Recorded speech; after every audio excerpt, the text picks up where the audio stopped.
ભાઈબંધમાં ઠેકાણા ન હોય, બૈરામ ઠેકાણા ન હોય, હગામ ઠેકાણું ન હોય તો જાવું ક્યાં? ભડકા ઉતારવા આપણે ક્યાં જવું?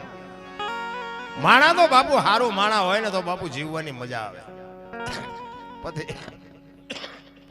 પતિ પત્ની કા એક મતા તો સરગાપુરમાં સતા. બાપુ આ જેટલા મહાપુરુષો છે ને, હરિશ્ચંદ્ર રાજા સતયુગમાં તારામતીને બાપુ રીંગણા વેસે બૈરા બજારમાં હરરાજી કરી નાખી. વિચાર કરજો, અયોધ્યાની મહારાણી લેવી છે કોઈને બાય, લેવી છે કોઈને બાય. તમે વિચાર તો કરો. આપણે આપણા ઘરમાંથી એક વસ્તુ નથી બાપુ વેચી શકતા બજારમાં, અને અયોધ્યાનો મહારાજા પોતાની વેચાણા એ તો ઠીક છે, પણ હારો ગ્રાહક નો જડ્યો. મારા બાપ સતયુગ હતો, કેવા ઘરે વેચાણા. અરે વેચાણા એ તો ઠીક છે, પણ અયોધ્યાનો સમ્રાટ બાપુ મહાણિયામાં નોકરી કરે, શમશાનમાં નોકરી કરે. જો આ ગુરુ મહારાજ ને ગુરુ શિષ્યના નાતાની વાતો. ગુરુને તમે શું હજી સમજી જ ન શકો? અયોધ્યાના સમ્રાટને બાપુ વેચાવવું પડ્યું ગુરુ મહારાજ હાટું. આપણે બૈરા વેચવાનો વારો આવ્યો હોય તોય હારા રોવે જ છે. અમારી મેં કઈ નથી, કઈ નથી, મરો કઈ ન હોય તો. અરે દીકરો રોહિત ને બાપુ સરપદંશ થયો તેથી અયોધ્યાનો કુંવર બાપુ ઉપાડવા વાળું નહોતું કોઈ. સમય જેથી બાપુ પલટો મારે ને તેથી આપણા હોય એ બાપુ આ ખાઈ જાય, પહેરેલા હગા નો થાય, ધરતી માકારા કરે. એ તો સમય હોય ને, આપણો સમય છે બાપુ. આમાં જો તમને મને જીવતા નહીં આવડે ને તો આ ક્યારે વ્યો જાય ખબર નહીં પડે. સમયની બલિહારી છે. અયોધ્યાના કુંવરને બાપુ ઉપાડવા વાળું કોઈ નહોતું. તારામતીને કોકે જઈને કીધું કે તારો દીકરાને હેરું કર્યો, અને તેથી અયોધ્યાની મહારાણી વાળ તોડતી જાતી હતી ને પસાડ્યું ખાતી હતી. ઉપાડવા વાળું નહીં, દીકરાને ખંભે નાખીને માં બાપુ રાતે શમશાનમાં લઈને આવી છે. કેવું ચિત્ર હોય છે તમે જોવો તો ખરા. શું તમને મને દુઃખ પડ્યું ભલામણ? આપણા ઘરે એક આપણું બૈરું હોય કે આપણી માં એક પાણીના લોટામાં બાપુ મોટું મહાભારત કરીને મૂકે. અરે તમે બાપુ ઇતિહાસ તો ખોલો, શું તમને મને દુઃખ પડ્યું? હવામાં ઉડે આખી દુનિયા બાપુ, કોઈને આમ દામ ને ઠામ છે, કાંઈ ઘટતું નથી. પણ સંતોષ જેવી ચીજ જ નથી. ઈ તારામતી દીકરાનું સબ લઈ અને શમશાનમાં આવે, અને અયોધ્યાનો સમ્રાટ રાતે મેઘલી મળેલી કાળી ડિબાંગ રાત, અને બાપુ ડાકણ્યો રાહડા લે એવું ચિત્ર હો ભાઈ. અને આમ અંદર આવ્યા ને હરિશ્ચંદ્ર રાજા એમ ખડગ આડું કર્યું, કાંઈ મારું દાન દેતા જાવ. જો તો ખરા ધરતી ફાટી જાય, ધરતી ભલામણા. ઈ કે પણ સ્વામિનાથ તમે મને નથી, ઈ કે તમને ઓળખું છું, આ મળદું ઓળખું છું, પણ હું આ નોકરી કરું છું. મારી હવા શેર ખીચડી ને મારા ધણીનું હવા મીટર કાપડ આટલું તમારે. હું મારી ખીચડી કદાચ જાતી કરું, હું આજનો દી ભૂખ્યો રહું, હવે મારા ધણીને શું જવાબ દેવો? અયોધ્યાનો મહારાજા રામ. શું આપણે વાતો કરીએ ભલામણા? એ હાડી અડધી ફાડીને જે ઓઢાડી હતી ને એમાંથી બાપુ અડધું ફાડીને હરિશ્ચંદ્રને આપ્યું, અને શમશાન ભૂમિમાં લઈ ગયા. બે માણાને બાપુ રોવા હાટું આંખોમાં આહુડા નહોતા, આહુડા. ઈશ્વર જેથી માથે નાખે ને તેથી બાપુ કોઈ ધણી નો થાય. અયોધ્યાનો રાજા સતયુગ હતો, હરિશ્ચંદ્રની પડખે કોઈ નહોતું ઊભું તેથી. એટલે કહું છું, ભગવાને તમને આપ્યું હોય અને એવો કોઈક દુખિયો માણા હોય ને તો બાપુ એની હાથડીની દુઆ લેજો, જિંદગીમાં તમારું નામ થઈ જાય. ઈ લાકડા ગોઠવાન માથે સબને મૂક્યું અને આમ અગ્નિ ચાપવાની તૈયારી કરીને તા વિશ્વામિત્રના હાજા ગગડી ગયા. જો આ મળદું હરગી જાય ને તો સ્વર્ગમાંથી ઇન્દ્રનું ઇન્દ્રાસન હેઠું આવે, અને તેથી હડી કાઢી કે બારે મેઘ ખાંગા કરીને ઓલું મળદું હરગે નહીં હોય કે ગયા બધા. અને તેથી બારે મેઘ ખાંગા થયા ને તેથી હરિશ્ચંદ્ર જેવો હરિશ્ચંદ્ર ભાંગીને ભૂકો થઈ ગયો. કરે તારી ભલી થાય, જીવવા તો ન દે પણ મળ્યા પછી હરગવાય ન દે. તેથી બાપુ તારામતીએ લગામ હાથમાં લીધી હતી કે તમે મુંજાવમાં. હવે આ ખડક તો છે ને, દીકરો તો દીકરાના માર્ગે વિયો ગયો, હવે મારું માથું ઉતારી લ્યો, તમારે જીવવું હોય તો જીવજો ને મરી જવું હોય તો મરી જજો. ને આમ ખડક ઉપાડ્યું ને તેથી અખિલ બ્રહ્માંડના માલિક ને મારા બાપ બાવડા ઝાલવા પડ્યા.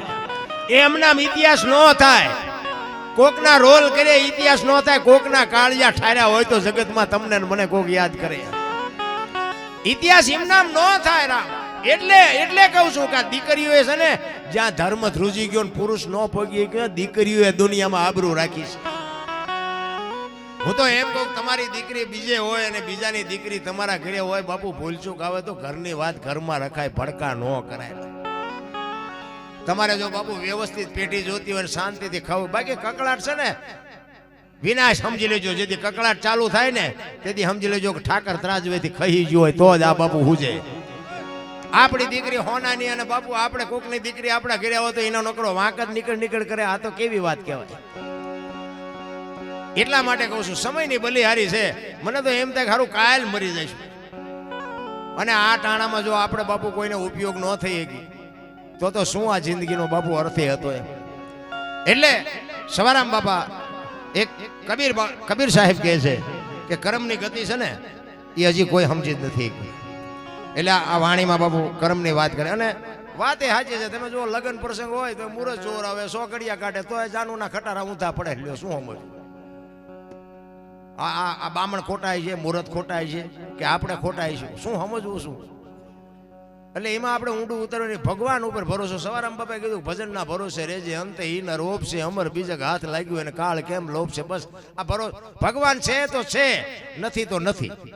અમે તો આ તો આપણો ઘરનો ડાયરો છે. બાકી હું તો અત્યારે દુનિયાના શેડામાં પ્રોગ્રામ કરવા જાઉં છું. આ બધા અમારી હારે જ હોય. હું તો ખુલાસો કરીને કહી દઉં કે ભાઈ રામ વનમાં ગયા હતા એ બધા કહે છે એટલે કહું છું. રામ ગયા હતા હું નહોતો, હવે ફોન ન કરતા. ચોખીન ચટ વાત છે. પછી તમે એમ કહો કે રામ ગયા હતા એટલા જણા હતા, કેટલા જણા હતા, શું લઈને ગયા હતા, કેટલા વાગે નીકળ્યા હતા, એ અમારે જ્યાં તમને પુરાવા દેવા. આ તો તમે અમને બોલાવ્યા છે, તમે તમને રાત કાઢી દઈ, બીજું શું કરી દે. ભગવાનના 5 નામ લે, માં સુધી પોગવાય તો પોગે, નકર અમે દરજ કરીને કહે મારા બાપ માને શાંતિ આપજે. તમને હુજતું હોય તો ઠીક છે, ન હુજે એ તમારો પ્રશ્ન છે.